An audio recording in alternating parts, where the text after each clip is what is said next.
नदिया से एक अनोखी और प्रेरणादायक कहानी सामने आई है, जहां एक साधारण किराना दुकानदार अपनी सीटी बजाने की कला से स्थानीय स्टार बन गए।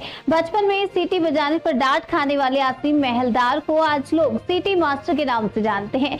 आसिम महज 10 साल के थे जब एक बार मोहल्ले में सीटी बजाने पर उन्हें एक बुजुर्ग ने डांट लगाई थी, लेकिन उस दिन की डांट उनके जीवन की दिशा तय कर गई।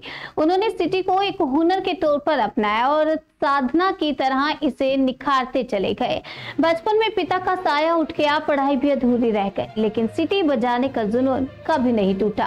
आज वो हिंदी, बांग्ला और आधुनिक गानों को सीटी में ढालकर लोगों को मंत्रमुग्ध कर देते हैं। इतना ही नहीं, वे पक्षियों की आवाज की नकल भी हूबहू सीटी में कर देते हैं। पेशे से किराना दुकानदार आसिम अपने ग्राहकों को भी अपनी सीटी से मोह लेते हैं। इलाके के कई सांस्कृतिक कार्यक्रम में उन्हें बुलाया जाता है और लोग उनकी अद्भुत कला की सराहना करते हैं। उनके परिवार में उनकी मां, पत्नी और 2 बच्चे हैं। आर्थिक स्थिति सामान्य है, मगर उनका हौसला और हुनर उन्हें अलग पहचान दिला चुका है।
কি নাম আপনার? আমার নাম অসীম মহলদার।